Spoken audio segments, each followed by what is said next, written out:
Hello friends, target all at 100 में आपका स्वागत है। इस वीडियो में हम जीके जीएस यानी कि सामान्य अध्ययन का प्रैक्टिस सेट लगाएंगे। ओके, जो हमारे एडिट जूनियर शिक्षक भर्ती आई है उसके लिए ये काफ़ी इम्पोर्टेंट प्रैक्टिस सेट है और ये प्रत्येक क्वेश्चन को व्याख्या सहित समझाऊंगी। तो ये आज हमारा पहला प्रैक्टिस सेट है। डेली आपको एक प्रैक्टिस सेट प्रोवाइड कराया जाएगा जो हमारे जीके जीएस के पोर्शन को कंप्लीट करेगा और यूपी ट्रिपल एससी पैट दोनों के लिए ये प्रैक्टिस सेट काफ़ी इम्पॉर्टेंट है क्योंकि पैट भी हमारा जल्दी ही आने वाला है। इसका एग्ज़ाम 13 अप्रैल को होगा और उसका एग्ज़ाम भी मई या जून तक हो जाएगा। तो ये दोनों ही एग्ज़ाम के लिए काफ़ी इम्पॉर्टेंट प्रैक्टिस सेट है। तो आइए बने रहे हमारे साथ लास्ट तक। पहला प्रश्न है हमारा, 1937 में देसी भाषा के माध्यम से बुनियादी शिक्षा देने के गांधी जी के प्रस्ताव का समर्थन करने के लिए शिक्षा सम्मेलन कहाँ आयोजित किया गया था? तो पहला है हमारा सूरत, दूसरा हमारा बॉम्बे, सी अहमदाबाद, डी वर्धा। तो हमारा इसमें ऑप्शन डी राइट है, वर्धा में। आइए इसकी व्याख्या देखते हैं। गांधी जी ने 31 जुलाई 1937 को हरिजन में एक लेख लिखा जिसके आधार पर अक्टूबर 1937 में एक अखिल भारतीय राष्ट्रीय शिक्षा सम्मेलन का आयोजन किया गया और इस सम्मेलन को वर्धा शिक्षा सम्मेलन के नाम से जाना जाता है। नेक्स्ट प्रश्न है हमारा, तिब्बत में बौद्ध धर्म का प्रचार करने वाले बौद्ध भिक्षु कौन थे? ए नागार्जुन, बी आनंद, सी संग, डी पदम संभव। तो डी पदम संभव। ओके, डी पदम संभव। नेक्स्ट आइए इसकी व्याख्या देखते हैं। तिब्बती बौद्ध धर्म के इतिहास के महत्वपूर्ण अध्यायों में 8वीं शताब्दी में बौद्ध धर्म पदम संभव ने कई बौद्ध ग्रंथों का तिब्बती भाषा में अनुवाद किया और बौन धर्म में विलय कर तिब्बती बौद्ध धर्म को प्रश्रय दिया। ओके, नेक्स्ट प्रश्न है हमारा, खलीफा से प्रतिष्ठापन पत्र मांगने और प्राप्त करने वाले प्रथम सुल्तान कौन था? तो प्रथम सुल्तान ए इल्तुतमिश, बी बलबन, सी फिरोज तुगलक, डी अलाउद्दीन खिलजी। तो इसमें था इल्तुतमिश। ओके, कौन था? इल्तुतमिश। नेक्स्ट है हमारा इल्तुतमिश, इसकी व्याख्या देखते हैं। इल्तुतमिश दिल्ली सल्तनत का प्रथम सुल्तान था जिसने ये प्रथम इसलिए था क्योंकि कुतुबुद्दीन ऐबक ने जो गुलाम वंश का पहला गुलाम वंश आया था पहले दिल्ली सल्तनत में, तो कुतुबुद्दीन ऐबक ने सुल्तान की उपाधि धारण नहीं की थी। ओके, ये व्याख्या आप पीडीएफ में वो टेलीग्राम चैनल पर मैं ये पीडीएफ डाल दूंगी, तो वहाँ पर ये आप व्याख्या पढ़ लेना। नेक्स्ट प्रश्न है हमारा, किस कर को 1994-95 में छोटे रूप में लागू करने के बहुत समय बाद सर्वाधिक सांवैधानिक दर्जा दिया गया? ए सीमा शुल्क, बी कॉरपोरेशन कर, सी सेवाओं पर कर, डी आयकर। तो इसमें हमारा ऑप्शन सी राइट है, सेवाओं पर कर। नेक्स्ट है हमारा तो ये किसने किया था? ये हमारे केंद्रीय वित्त मंत्री डॉक्टर मनमोहन सिंह ने 1994-95 में अपने बजट भाषण में सर्विस टैक्स को नई अवधारणा शुरू की थी। ओके, इसे वित्त अधिनियम 2003 के अध्याय 5 ए में संवैधानिक दर्जा दिया गया था। ओके, नेक्स्ट प्रश्न है हमारा, अमेरिकी स्वतंत्रता की घोषणा किसके सिद्धांतों पर आधारित थी? पहला असैन्य अधिकार, नैतिक अधिकार, विधिक अधिकार, नैसर्गिक अधिकार। तो इसमें हमारा डी ऑप्शन बिल्कुल राइट है। ओके, आइए इसकी व्याख्या। इस निम्नलिखित में से किस पदाधिकारी को संसद के सदस्य नहीं होने पर भी उसे संबोधित करने का अधिकार है? ए भारत के मुख्य न्यायाधीश, ए भारत के मुख्य न्यायमूर्ति, B attorney general of India, C solicitor general of India, D Bharat के मुख्य निर्वाचन आयुक्त। तो इसमें हमारा है B attorney general of India. Okay, next है हमारा, फ्रांसीसी क्रांति के संबंध में pamphlet what is the third state किसने लिखा था? ए मार्किस लफाइट ने, एडमंड बर्क ने, सी जोसेफ फाउलर ने या इबे सीए ने। तो डी हमारा ऑप्शन इसमें बिल्कुल राइट है। ये व्याख्या है इसकी और ये आप टेलीग्राम चैनल पर पढ़ लेना। नेक्स्ट प्रश्न है हमारा, गांधी जी का नमक सत्याग्रह किस आंदोलन का हिस्सा था? ए चंपारण, बी भारत छोड़ो आंदोलन, सी असहयोग आंदोलन, डी सविनय अवज्ञा आंदोलन। तो डी सविनय अवज्ञा आंदोलन। ओके, नमक सत्याग्रह। नेक्स्ट प्रश्न है हमारा, स्फीति के संबंध में गतिरोध ऐसी स्थिति है जिसका अभिलक्षण है रोजगार में गतिरोध और अपस्फीति बी अपस्फीति और बेरोजगारी बढ़ना, सी मुद्रास्फीति और रोजगार बढ़ना, डी मुद्रास्फीति और बेरोजगारी बढ़ना। तो इसमें हमारा डी ऑप्शन राइट है, मुद्रास्फीति और बेरोजगारी बढ़ना। स्फीति उस स्थिति को दर्शाता है जब मुद्रास्फीति की दर और बेरोजगारी दर दोनों ही उच्च होती हैं, स्टैगफ्लेशन कहते हैं उसे, और यह किसी देश के लिए एक मुश्किल स्थिति होती है आर्थिक रूप से। Okay economical.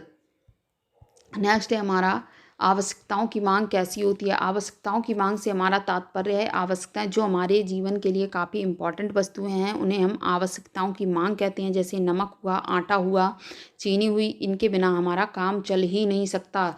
तो आवश्यकताओं की मांग कैसी होगी? ए लोचनीय, बी पूरी तरह आलोचनीय, सी अलोचनीय, डी पूरी तरह लोचनीय। तो इसमें सी ऑप्शन हमारा सही है, अलोचनीय। ओके आइए इसकी व्याख्या देखें। लोचहीन मांग का अर्थ यह है कि मूल्य में परिवर्तन, मान लीजिए किसी वस्तु में 10 की थी और वो 15 की हो गई, बट 5 रुपये का डिफरेंस आया, बट जो उसकी मांग थी उसमें कोई ज़्यादा परिवर्तन नहीं हुआ, क्योंकि वह हमारे लिए काफ़ी इम्पॉर्टेंट वस्तुएं हैं, आवश्यक वस्तुएं हैं। ओके तो उस जैसे मान लीजिए मूल्य परिवर्तन से मात्रा की मांग में ज़्यादा बदलाव नहीं होगा, उसे हम लोचहीन कहते हैं। जो वस्तु जितनी आवश्यक होती है उसकी लोच उतनी ही कम होती है, क्योंकि उसकी कीमत कुछ भी हो लोग उसे खरीदेंगे ही। नेक्स्ट है हमारा किसी देश का भुगतान शेष साम्यावस्था यानी कि संतुलन में होता है। ओके कब होता है? ए घरेलू मुद्रा की मांग आपूर्ति भी सर्वाधिक होती है, बी घरेलू मुद्रा की मांग और उसकी आपूर्ति के बराबर होती है। तो इसमें हमारा बी ऑप्शन बिल्कुल राइट है। ओके आइए इसकी व्याख्या देखते हैं। नेक्स्ट प्रश्न देखते हैं हम। मूल्य वर्धित का अर्थ किसके मूल्य से है? ए कारक लागत पर, बाजार कीमतों पर अथवा माल और सेवाओं माइनस मूल्य ह्रास, डी माल और सेवाओं घटा मध्यवर्ती माल और सेवाओं की लागत। तो इसमें डी ऑप्शन हमारा बिल्कुल राइट है। आइए इसकी व्याख्या देखते हैं। मूल्य वर्धित उस आर्थिक गतिविधि का द्योतक है जो कुछ प्रतिष्ठानों के उत्पादों का दूसरे प्रतिष्ठानों द्वारा माल या सेवाओं के रूप में इस्तेमाल किए जाने से उत्पन्न बिक्री मूल्य के आंकड़े में निहित रिपीटेशन को समाप्त करता है। ओके उसे हम मूल्य वर्धित कहते हैं। ओके नेक्स्ट हम देखते हैं जीएनपी और एनएनपी में क्या अंतर है? बीच अंतर किसके बराबर है? एक कॉरपोरेट लाभ, व्यक्तिगत कर, सी अंतरण भुगतान, डी मूल ह्रास। तो किसके बराबर है? डी मूल ह्रास। ओके मूल ह्रास। आइए इसकी व्याख्या देखते हैं। जीएनपी यानी कि सकल राष्ट्रीय उत्पाद और एनएनपी यानी कि शुद्ध राष्ट्रीय उत्पाद। ओके एनएनपी 1 वर्ष की अवधि के दौरान एक अर्थव्यवस्था में शुद्ध निर्गम मूल्य होता है। ओके तो सकल राष्ट्रीय उत्पाद और शुद्ध राष्ट्रीय उत्पाद का अंतर पूंजी ह्रास यानी कि मूल ह्रास को दर्शाता है। नेक्स्ट हमारा प्रश्न है, यह कौन निर्णय करता है कि अमुक विधेयक धन विधेयक है? ए प्रधानमंत्री, बी लोकसभा अध्यक्ष, सी राज्यसभा का सभापति या राष्ट्रपति। तो डी हमारा ऑप्शन लोकसभा का अध्यक्ष। ओके कौन? लोकसभा का अध्यक्ष। नेक्स्ट प्रश्न है हमारा, निम्नलिखित में से किस देश को फेबियन समाजवाद का घर माना जाता है? ए रूस, B England, C France, D Italy.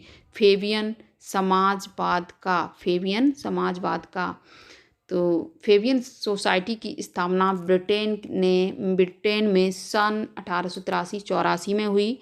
Robert Owen chartist आंदोलन के प्रभाव से यहाँ स्वतंत्र मजदूर आंदोलन की नींव पड़ चुकी थी। फेबियन सोसाइटी ने इस आंदोलन को दर्शन दिया। ओके तो इसमें कौन सा ऑप्शन हमारा राइट है? इसमें हमारा बी ऑप्शन बिल्कुल राइट है, इंग्लैंड में।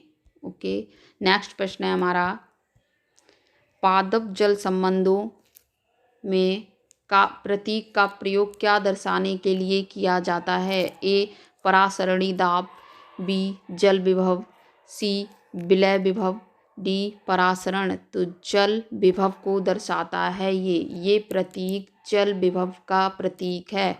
ओके, तो इसमें बी ऑप्शन हमारा बिल्कुल राइट है। नेक्स्ट, तो ये इसकी व्याख्या आप पढ़ लेना। शुद्ध जल में अणुओं के कोशिका के विलयन को उपस्थित जंग के अणुओं को कहते हैं। ओके, और ये किस में यूज होता है? इसे दाब की इकाइयों में अर्थात बार तथा एटमॉस्फेयर में व्यक्त किया जाता है। बार और एटमॉस्फेयर में इस संकेत को यूज़ किया जाता है। ओके, नेक्स्ट प्रश्न है हमारा, प्रतिजन क्या होता है? प्रतिरक्षी का परिणाम, प्रतिरक्षी के विपरीत, सी प्रतिरक्षी निर्माण के लिए उद्दीपन, डी प्रतिरक्षी का अवशेष। तो इसमें हमारा आंसर सी राइट है, प्रतिरक्षी निर्माण के लिए उद्दीपन, प्रतिजन। ओके, प्रतिजन। नेक्स्ट प्रश्न है, किसकी मौजूदगी के कारण शरीर के भीतर रक्त जमता नहीं है? ए प्लाज्मा, बी हीमोग्लोबिन, सी हेपेरिन, डी फाइब्रिन। तो इसमें हमारा ऑप्शन है सी हेपेरिन। तो किसकी मौजूदगी के कारण शरीर के भीतर रक्त जमता नहीं है? हेपेरिन के कारण। नेक्स्ट प्रश्न है हमारा, पृथ्वी की सतह से सबसे दूर वातावरणीय परत को क्या कहते हैं? तो पहले हम पृथ्वी से दूर, तो पहले होती है क्षोमंडल, समताप मंडल, मध्य मंडल, आयन मंडल, इसके बाद होती है बहिर्मंडल। पहले क्या होती है?